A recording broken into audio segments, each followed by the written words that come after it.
salat subuh, fi sholawati, dalam salat lima waktu.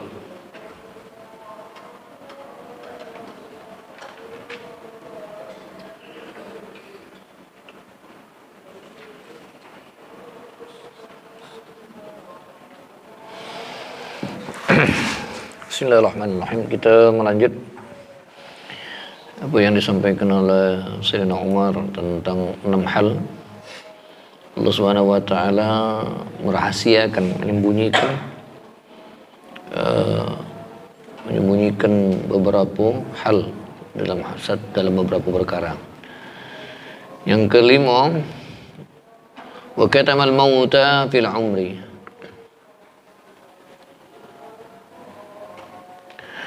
Dan menyembunyikan kematian di dalam umur.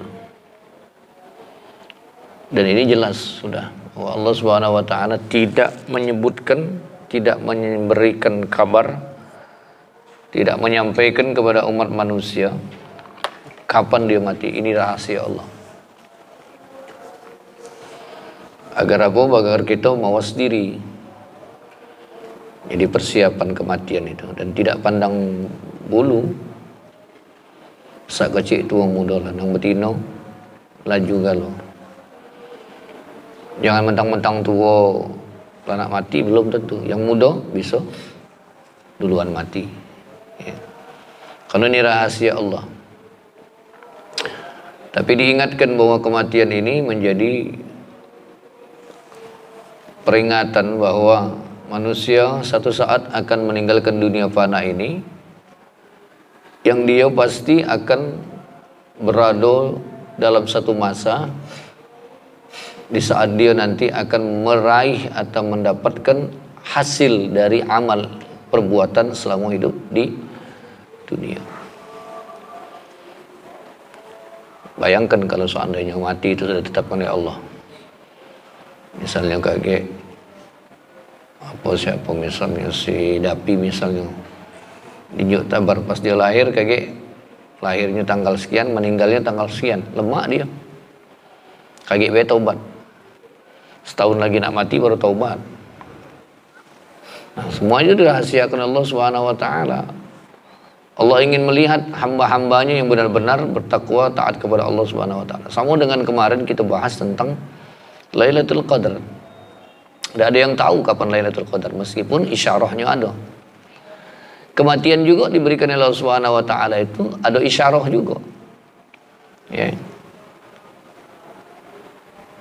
Dan mengingatnya adalah sesuatu hal yang penting dalam hidup. Aksiru ala hadhimil ladzat, kata Nabi. Banyak-banyaklah kamu mengingat atas sesuatu yang menghilangkan kelezatan, al-maut. Hilang kelezatan, lezat dunia lezat kalau makanan lezat, istri, anak, keluarga, lezat semuanya, menyenangkan. Jadi ingatlah sesuatu yang melepaskan kesenangan tadi, menghilangkan kesenangan. Al-maut. Baju mahal tidak dipakai lagi. Rumah besar, tidak mungkin kita dikubur dalam tengah rumah besar, bagus-bagus, sudah galak anak-anak bini kita. Rumah kita mewah, harga 10 miliar. Kita nak minta kubur kaget mesen dengan anak bini. Pokoknya rumah ini 10 miliar aku buat. Kaget kubur kena aku di tengah-tengah nian ruang tamu ini. Kira-kira galak ada anak bini. Galak, ngeri dia. Jangan kena dikubur di ruang tamu. Ada anak yang ketika bapaknya mati, dia takut mandi ke bapaknya. Ada umaknya mati, anaknya jijik mandi ke umaknya. Nauzubillah, subhanallah. Boro-boro. Nah, itulah dunia. Jadi sia-sia rasanya yang kita nafsu, obsesi, ambisius. Kan ada istilah ambisius, ngejar dunia, halal segala cara, pokoknya laju galau, berejo lawung, yang penting aku senang. Ya, persetan orang susah karena aku, yang penting aku, sekali lagi asik. Iya kan? Berejo lawung. Ya, tidak apa-apa, biar kelak kaget bertanggung jawab di hadapan Allah Subhanahu wa taala. Tinggal galau. Bahkan kita diperingatkan oleh Allah dan Rasulnya bahwa dunia ini tinggal kalau. Suatu ketika malaikat Jibril datang kepada Nabi Muhammad. Ya Muhammad, ya, isma syi'ta fa innaka mayyitun. Atau Nabi malaikat Jibril, ya Muhammad, hiduplah semau engkau, suatu saat kau akan mati. Ini mengingat ke kita maksudnya, bukan mengingat ke Nabi Muhammad, mengingat ke kita. Hiduplah sekendak kau, lama-lama mati.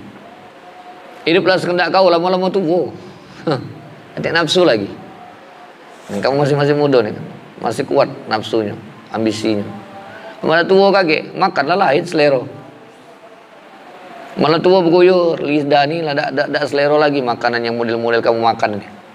Dimsum, Samsudin, apa Samsudin yang apa namanya? Samsudin, apa yang Samsun itu nah. Nah, sushi dimakan nah. Lemper itu ya. Apa lagi apa yang kamu sebelah apa dia? Hah? Kebab masih, aku masih galak kebab. Kebab masih galak aku. Yang kalau bahasa aku mah jolas makanannya. Beguyur lidah ini tidak ada nerimo lagi. Dibatasi Allah lu dah keinginan tuh. Wa man nu'ammirhu nunakkisu fil khalqi fala yaqilun. Jadi kalau umur Allah tambahkan sama kita, sudahlah beguyur gitu. Hilang kalau selera. Ya. Nak senang-senang tu lah amulah. Nah yang bahayanya lah tambah tua tambah jadi, nah itu gawat itu. Itu namanya masa muda dah bahagia. Masa tua jadi gila. Nah, itu bahaya. Masa muda dah bahagia, masa tua jadi gila. Kalau bahasa muda masa kecil tidak bahagia. Kurang bahagia. Ini dak, masa mudanya dak bahagia, masa tua jadi gila. Nah bahaya. Ingat. Jadi isma syi'ta fa innaka mayyitun. Yang kedua, wa amal ma syi'ta fa innaka majziyun bih. Nak kau gawekan kata malaikat Jibril. Silakan, tapi suatu saat kau akan bertanggung jawab di hadapan Allah. Yang kita gawekan itu tanggung jawab di hadapan Allah. Yang punya amanah tanggung jawab di hadapan Allah. Walaupun manusia bisa kita kelabui, manusia bisa kita perdayu, manusia bisa kita apa namanya, kita kiukkan, ya. Kenapa? Pada saatnya nanti itu akan bertanggung jawab ya Allah. Wahbib man ahbabka fa innaka mufarriquh. Cintai siapa yang nak kau cintai. Dunia cintailah, istri cintailah, anak cintailah, suami cintailah. Satu saat kau akan berpisah. Cinta yang tak bertepi itu salah. Benar ada cinta tak bertepi. Tapi cinta tak bertepi itu hanya dalam rasa dan hati. Tetapi tak bisa, harus dalam genggaman diri. Selalu dalam genggaman diri. Nah, kau lantak kau. Catat. Quote itu quote. Nah diulang nggak? Ada rekamannya kayaknya. Nah, ketika cinta tak bertepi dari seorang anak kepada orang tuanya, wong tuanya meninggal, dia tidak pernah berhenti untuk mendoakan wong tuanya. Itu namanya cinta tak bertepi. Dia tetap ada dalam hati, tapi tak selamanya harus dalam genggaman diri dan dalam pelukan diri kita. Tidak selamanya. Terkadang cinta itu hanya dia rasa, tapi dia tak lagi berasa dia akan milik orang lain. Bisa jadi. Kita punya barang, kita senang nian. Besok lusa barang yang kita senang ini kakek bisa hilang. Bisa dijual, bisa dibeli uang, bisa diambil uang secara paksa. Kenapa? Akan berpisah. Begitulah gambaran dunia ini, pisah. Jadi obsesi kita rumah besar, tinggal kalau. Mobil bagus, tinggal. Laki belaga, tinggal. Apalagi laki jahat.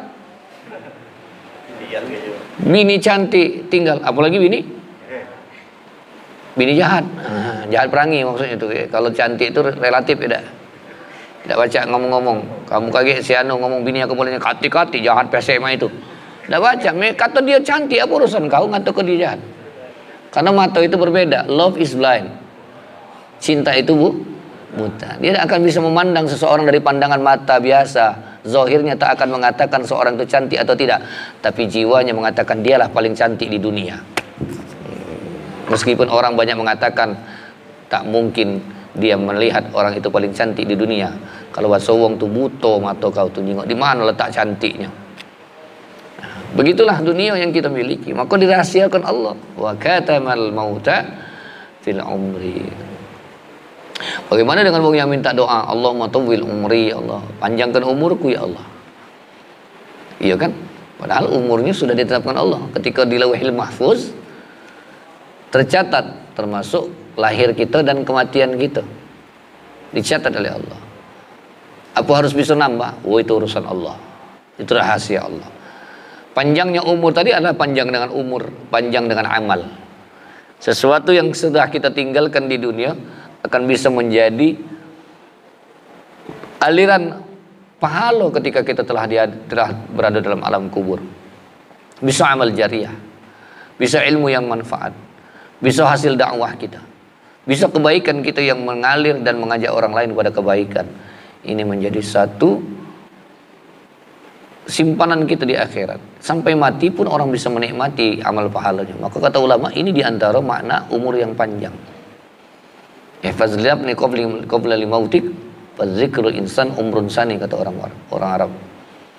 Jago diri kau tu dengan amal perbuatan baik selama hidup di dunia. Ketika kau tanam kebaikan, kaulah mati, orang menyebut kebaikan ini, bisa jadi ini menjadi satu jalan kau mendapatkan makna umur yang panjang. Kau telah tiada di dunia, tapi engkau tetap merasakan amal pahala yang kau dapat selama kau hidup di dunia dengan amal kebaikan itu. Ini dinasihat Allah. Yang berikutnya, wa katama salatul wusta, dan merahasiakan, Allah menyimpan merahasiakan salatul wusta. Salat wusta itu salat utama fis salawat, di dalam salat 5 waktu. Nah, tentang salat wusta ini ada beberapa referensi yang menyebutkan berbeda pendapat.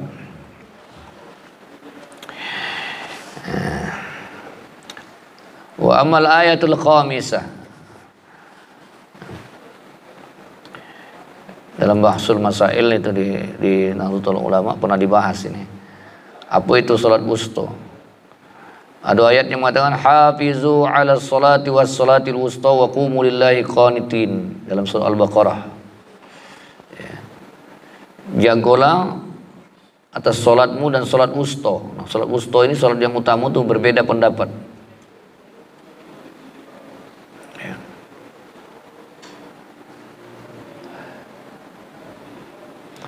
Waqtalafan nas fiha ala khamsati madahib.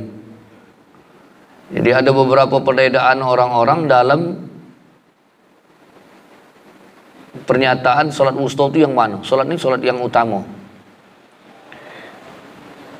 Inna salatul wusta hiya salatus subhi. Ada yang mengatakan bahwa salat wusta itu adalah salat subuh. Qaulu Ibnu Abbas wa Jabir, dan perkataan Ibnu Abbas dan Jabir. Wa Abi Musa al-Ash'ari liqauli. Ya.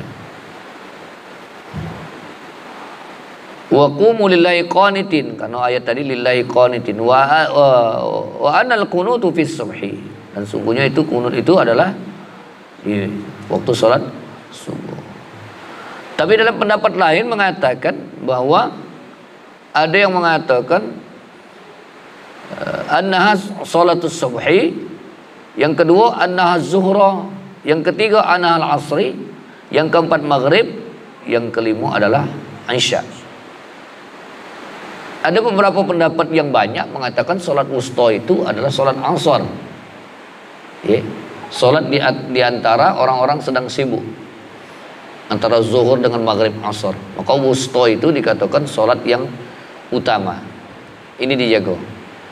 Nah, ini dari beberapa pendapat ulama yang menyimpulkan tentang salat wusta ini, tapi tidak tahu persis di mana dan kapan salat wusta itu. Maka jago di antara salat-salat 5 waktu itu.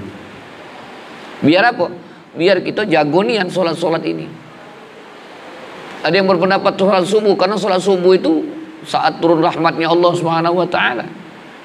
Saat kita menjemput rahmat Allah Subhanahu wa taala, dan saat salat subuh itu salat yang sulit bagi orang yang tidak biasa melaksanakan salat subuh.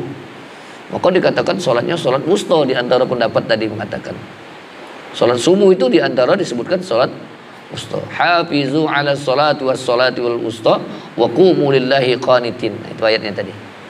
Ya. Jadi salat wusta. Nah, kata Sayyidina Umar, Allah merahasiakan salat wusta itu di dalam salat 5 waktu. Nah, terlepas dari apa yang dirahasiakan disimpan oleh Allah Subhanahu wa taala itu, ini mengingatkan kita untuk berhati-hati dalam 6 hal ini, tetap memelihara dalam 6 hal ini. Perkara-perkara yang disebutkan di antara 6 hal ini, termasuk 2 di antara yang terakhir kita sebutkan ini, bahwa sesuatu yang dirahasiakan oleh Allah memberikan motivasi untuk kita tetap bersemangat dalam melakukan kebaikan tanpa kita tahu perkara apa yang ada di dalamnya, tanpa kita tahu kapan batas waktu terjadinya, tanpa kita tahu apa yang dimaksud di dalam 6 perkara yang disebutkan ini tadi. Jadi beramal itu akan menumbuhkan rasa bahwa ini amal kita karena Allah. Kedua, amal tidak boleh ditunda-tunda. Jangan menunda-nunda amal. Ntar kaget sedengan lagi, sedengan aja nggak apa-apa. Jangan ditunda-tunda. Selagi sempat lakukan amal perbuatan baik. Nah, ini jadi bahasan kita tentang apa yang dirahasiakan oleh Allah, disimpan oleh Allah, sebagaimana yang disampaikan oleh Sayyidina Umar radhiyallahu an di dalam maqalah yang keempat ini. Wallahu a'lam.